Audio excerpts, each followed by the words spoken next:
दोस्तों, जब कभी हम पौराणिक या धार्मिक कथाओं को सुनते हैं या देखते हैं तो आपने देखा होगा कि विभिन्न कथाएं अलग अलग युगों या समय की कहानियों को प्रदर्शित करती हैं, जिससे हमारे मन में ये विचार जरूर आता है कि आखिर ये युग होते कितने हैं और इन अलग अलग युगों में रहने वाले व्यक्तियों का जीवन कैसा होता होगा। साथ ही मन में ये प्रश्न भी जरूर आता होगा कि हम किस युग में जी रहे हैं और इसके बाद कौन सा युग आएगा। तो चलिए जानते हैं इस वीडियो में अपने इन सभी प्रश्नों के उत्तर के बारे में। दोस्तों, पौराणिक कथाओं के अनुसार जिस युग में आज हम जी रहे हैं उसे कलयुग नाम दिया गया है और इसके बीतने के बाद सतयुग में हमारा प्रवेश होगा। पर ऐसे क्या लक्षण होंगे जो सतयुग को कलयुग से भिन्न बनाएंगे? ये बताने से पहले हम आपको सभी युगों के बारे में कुछ जानकारी देना चाहेंगे। प्रकृति की जीवन शैली में जैसे ऋतु परिवर्तन होता है, वैसे ही युगों में भी परिवर्तन होते रहता है।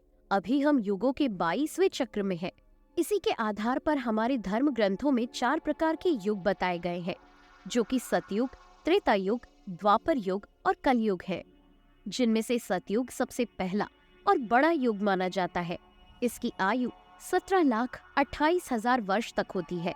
आपको जानकर आश्चर्य होगा कि इस युग में मनुष्य की आयु लगभग 1 लाख वर्ष तक और लंबाई 32 फीट तक की होती थी। भगवान के नरसिंह और वराह अवतार की कथाएं सतयुग के समय की ही मानी जाती हैं। इस युग में अधिकतर रत्न और स्वर्ण से बने सामानों का ही प्रयोग होता था।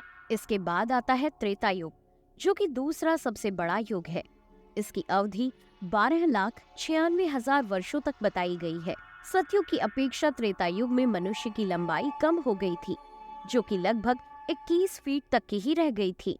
दोस्तों, इस युग में ही भगवान राम ने रावण का वध किया था और इस युग में चांदी के पात्र भी उपयोग में आने लगे थे। अब तीसरे स्थान पर आता है द्वापर युग, जो कि सतयुग और त्रेता युग दोनों से ही छोटा है। इस युग का समय लगभग 8,64,000 वर्ष था। मनुष्य की लंबाई भी घटकर 11 फीट की रह गई थी। इस युग में भगवान कृष्ण ने कंस का वध किया था। दोस्तों, अब हम आते हैं अपने आखिरी और छोटे युग में, जिसका नाम है कलयुग। कलयुग की आयु लगभग 4,32,000 साल की है। कलयुग की शुरुआत 5 ग्रहों मंगल, बुध, शुक्र, बृहस्पति और शनि जब मेष राशि पर एक ही पंक्ति पर आ गए थे तब से मानी जाती है और ऐसा माना जाता है कि ये घटना 3102 ईसा पूर्व में हुई थी। तभी से कलयुग की शुरुआत भी मानी जाती है। माना जाता है कि अभी कलयुग का प्रथम चरण ही चल रहा है, जिसके केवल 5,121 वर्ष ही बीते हैं। विष्णु जी ने एक कथा में कलयुग का वर्णन करते हुए कहा था कि जब कलयुग आएगा तो दुनिया में पाप बढ़ने लगेगा। इसकी शुरुआत स्त्री के सुंदर केशों से होगी।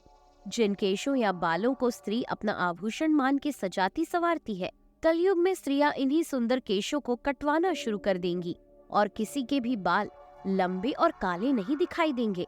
सभी स्त्री और पुरुष आंतरिक सुंदरता और शांति की बजाय बाहरी सुंदरता को महत्व देंगे। फिर इसके बाद जब हर घर में लड़ाइयाँ शुरू हो जाएंगी, लोग अपने ही घरों में अपनों के साथ रहना पसंद नहीं करेंगे। फिर जिस दिन पुत्र पिता पर हाथ उठा देगा, उसी दिन समझ लेना कि कलयुग अपने चरम पर पहुंच चुका है। फिर इसके बाद शिव और ब्रह्मा एक हो जाएंगे और फिर जब कलयुग तीनों देवताओं पर हावी हो जाएगा तो ब्रह्मा, विष्णु और महेश तीनों मिलकर इस युग का अंत कर देंगे और नए युग की शुरुआत कर देंगे। शिव पुराण में भी कलयुग के बारे में बताया गया है, जिसके अनुसार कलयुग में केवल धन कमाने के लिए व्यक्ति विद्या का अभ्यास करेंगे। सभी अपने शरीर को ही श्रेष्ठता देंगे और उसे ही अपनी आत्मा समझेंगे।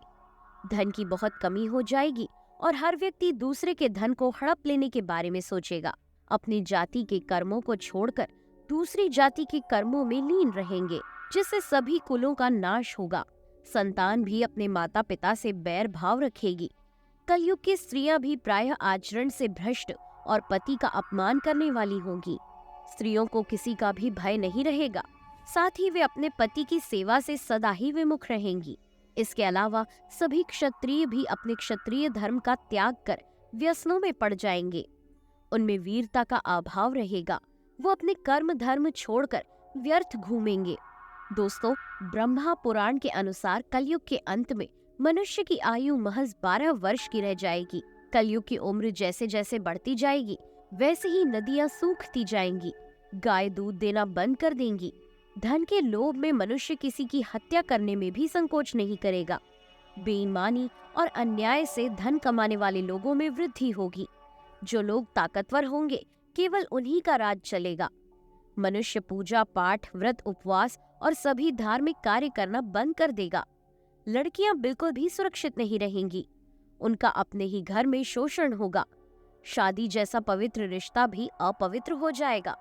किसी की भी शादीशुदा जिंदगी ठीक से नहीं चलेगी। हर जगह केवल झूठ और बेईमानी का ही बोलबाला होगा। फिर जब आतंक अपनी चरम सीमा में होगा, तभी भगवान विष्णु कल की अवतार लेंगे और सभी अधर्मियों का नाश करेंगे। पुराणों में बताया गया है कि भगवान विष्णु विष्णुयशा नामक ब्राह्मण के यहाँ कल की पुत्र के रूप में जन्म लेंगे और फिर देवदत्त नामक सफेद घोड़े पर सवार होकर तीर कमान धारण किए हुए अपनी चमकती हुई तलवार के साथ युद्ध करने और पापियों पर विजय के लिए निकलेंगे। इस प्रकार भगवान विष्णु कलयुग का अंत कर सतयुग का प्रारंभ करेंगे। दोस्तों, भगवान विष्णु के अलग अलग अवतारों को तो आप जानते ही होंगे, तो क्या आपको पता है कि कल की अवतार विष्णु जी का कौन से नंबर या क्रम का अवतार है? यदि हाँ, तो कमेंट करके जरूर बताएं। तो दोस्तों, इस प्रकार अलग अलग धर्म ग्रंथों में कलयुग का वर्णन भी विभिन्न प्रकार से मिलता है, परंतु उन सब में बहुत सी समानताएं भी मिलती है। अभी हम कलयुग के प्रारंभ में जी रहे हैं और पुराणों में वर्णित घटनाओं में से बहुत सी सही साबित हो रही है। तो सोचिए, जब कलयुग अपनी चरम सीमा पर होगा तो उस समय कितनी भयावह स्थिति होगी। परंतु ये रीत तो हमेशा से चली आई है कि घनघोर रात्रि के बाद ही सुबह का सफेद उजाला होता है। तो ऐसे ही कलयुग के घनघोर अंधेरे के गुजर जाने के बाद ही हमें सतयुग का उजाला प्राप्त होगा। सतयुग की अवधि तो हम आपको पहले ही बता चुके हैं। इस युग में पृथ्वी लोक पर फिर से चारों तरफ धार्मिक क्रियाएं होंगी। हर तरफ धर्म का ही बोलबाला होगा। बुराई क्रमशः घटती जाएगी और भलाई बढ़ती जाएगी। सभी व्यक्तियों के मन में शुभ संकल्पों के प्रति आकर्षण उत्पन्न होगा। बुरे कर्म करने वाले भी धर्म की महत्ता को समझेंगे और सत्य को स्थापित करेंगे। दूसरों को अच्छे कर्म करता देख अन्य व्यक्ति भी उसकी प्रशंसा करेंगे और उसके साथ अच्छे कर्मों में लीन रहेंगे। घर और कमरे सभी जगह आदर्श चित्र, आदर्श वाक्य लिखे मिलेंगे। मनुष्य भौतिक सुखों की जगह मानसिक सुखों पर बल देगा। इस युग के लोगों का अपने शरीर पर पूरी तरह से नियंत्रण होगा। सतयुग के प्रारंभ में तो केवल व्यक्ति के मन में सुधार होगा। वचन और कर्म तो पहले जैसे ही रहेंगे, लेकिन धीरे धीरे मन और वचन दोनों में सत्यता प्रकट होगी। अब केवल मन ही सत्य के प्रति आदर नहीं होगा, बल्कि वाणी से भी प्रशंसा होने लगेगी। खुलेआम अच्छे कर्म करने वालों की प्रशंसा की जाएगी। विनय, नम्रता और मधुरता लिए हुए बातें करने का प्रचलन बढ़ेगा। अब चालाकी की बातें करने वाले बुद्धिमान नहीं बल्कि मूर्ख समझे जाएंगे और उन्हें दुत्कारा भी जाएगा। दोस्तों, पृथ्वी लोक में जब सतयुग उतरेगा तो कुछ अलग प्रकार के ही दृश्य हमें दिखाई देंगे। मनुष्य जीवन की सभी आवश्यकताएं जब सरलता पूर्वक पूर्ण हो जाएंगी तो वो झूठ के विरोध में हो जाएगा और इसीलिए सभी को सत्य का मार्ग ग्रहण करना होगा। अपने हित की अपेक्षा जब दूसरे के हित को अधिक न्याय में रखने की सोच बन जाएगी, तब ऐसे सतयुग का प्रकाश और बढ़ता जाएगा। अब वृद्ध लोग भी स्वयं को सुखी महसूस करने लगेंगे। ऐसी स्त्रियां भी बहुत देखने को मिलेंगी जो अपने पति और पुत्र के लिए आत्म त्याग करेंगी और पुरुषों के कठोर होते हुए भी दान धर्म में श्रद्धा रखेंगी, जिससे वे पुरुषों की अपेक्षा जल्दी सतयुगी बन जाएंगी। अर्थात सतयुग को इस सृष्टि का स्वर्ण युग कहा जाएगा। लेकिन दोस्तों, सतयुग को आने में अभी बहुत लंबा समय है, तो क्यों न हम अपने कलयुग के इस जीवन में इस तरह कार्य करें कि सतयुग के जैसे ही हमें आनंद की अनुभूति हो और भाईचारे व सद्भावना का विकास हो। ग्रंथों में भी इस बात का वर्णन मिलता है कि जो लोग कलयुग में धर्म और कर्म पर विश्वास करेंगे, उन्हें सतयुग के समान सुख की प्राप्ति होगी। इसलिए अगर हम चाहें तो अपने जीवन को सही दिशा प्रदान कर सकते हैं। तो दोस्तों, कैसा लगा आपको हमारा आज का ये वीडियो? हमें कमेंट करके जरूर बताइए। और हाँ, जाते जाते इस वीडियो को लाइक और चैनल को सब्सक्राइब जरूर कीजिएगा। Thanks for watching.